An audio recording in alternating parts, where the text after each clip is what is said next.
I was raised in rural North Carolina. Rural as in, that sounded like one syllable, didn't it? Rural North Carolina, 500 people. A little town called Stovall, North Carolina.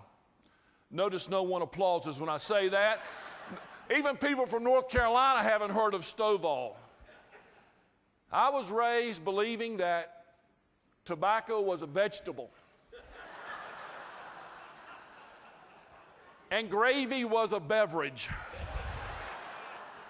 I'm really serious about this. The neighborhood where I grew up, in the early 60s, we landed on the moon, and the big talk in town was it wasn't real.